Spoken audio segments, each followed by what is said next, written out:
All right, so this is my humble overhead camera setup. Let me share with you exactly what's going on here. So let's start with the table. The table that I'm using is very cheap and very simple, nothing really special. 120 centimeters on 60 centimeters, costs about 20 bucks. Very cheap, very simple. I usually never use the white background of the table. I have my own backgrounds. They're called paper backgrounds. And it's two double-sided. So on one side I have this background, and on the other side I have this background. Pretty beautiful and costs only about $3 on AliExpress. Super cheap, super convenient, and also super beautiful. And the way I attach this background to the table is with these clips, if I can focus on them.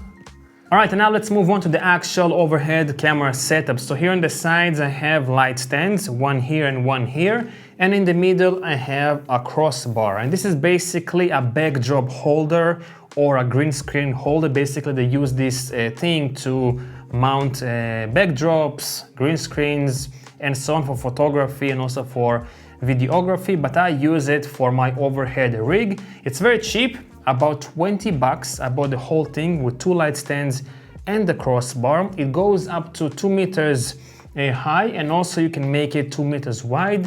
But at the moment it's about, I would say, 1.4 meters, 1.5 meters. Now I want to show you the main brain behind my overhead camera setup, and this is basically it. This is a super clamp, a very heavy duty super clamp. It can hold up to 20 kilograms of weight. It's very heavy duty. And then on the super clamp, I have a couple of accessories. I have my ball head in here. This is where I attach my camera. I'm probably going to replace this ball head because it's a bit bulky. And then here on the other side, I have this magic arm from SmallRig, which I attached directly to the super clamp. And here's usually where I put my camera monitor. So it can comfortably hold my camera, which is about 1.4 kilograms with the lens, and my monitor, which is about 700 grams. Now here I also put this thing, another super clamp, but a smaller one. And this is usually where I put my microphone. So here I have a cold shoe basically, and I can put a microphone inside. All right, so now let's talk about lighting. And the lighting that I'm using for my overhead shots is the same lighting that I'm using right now. It's the Ambitful FL80 key light with the Godox 70 centimeters wide softbox right here. As you can see, I have a grid on it at the moment. And usually when I film my overhead videos, I completely remove the grid because it's unnecessary in my opinion.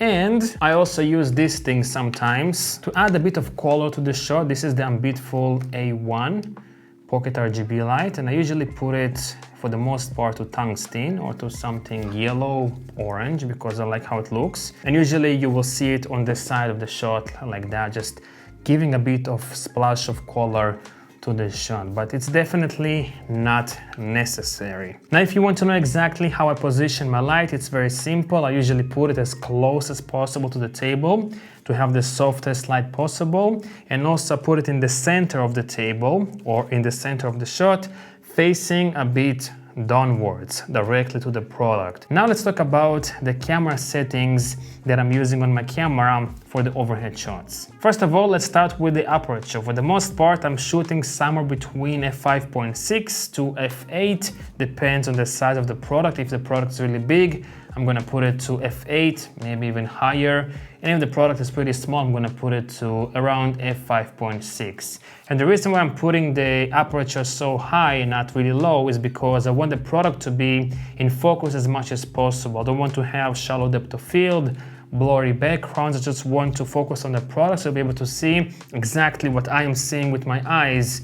So I want everything to be in focus as much as possible. Now for picture profile, for the most part, I'm shooting in f-log with my Fujifilm X-T4 because it looks really amazing. The dynamic range is really awesome. It's also very simple and very easy to color grade or color correct in my case because I don't really color grade my videos. I do color correct them, but I never really manipulate colors and so on. I just add a bit of contrast, saturation, and that's pretty much it. As for the ISO, which is also very important, I usually start at 1000.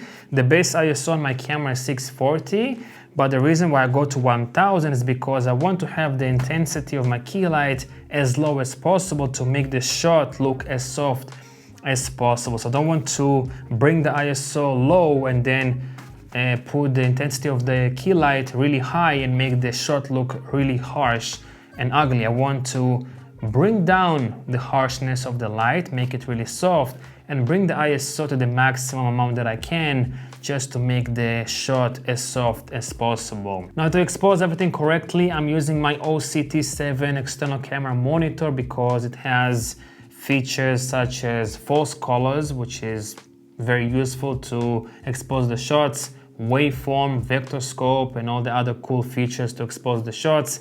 And also I can see the screen right in front of my face, and it's 7 inches, so I can see everything in detail. I can see exactly how it's exposed, how my color is, how straight is the camera, and so on. So it makes it much easier to work with an external monitor rather than seeing the small screen on my Fujifilm X-T4. And this is basically how I film my overhead shots from start to finish. Very simple. I put my camera in here, adjust the light, put it in the center without the grid, put it here in the center, decide exactly which background I want to use, light background or dark background. Then I use whatever I want to, and then I adjust the settings, the aperture, how much in focus I want to make the product, then adjust the ISO, the white balance as well with my white balance card, and then I just record.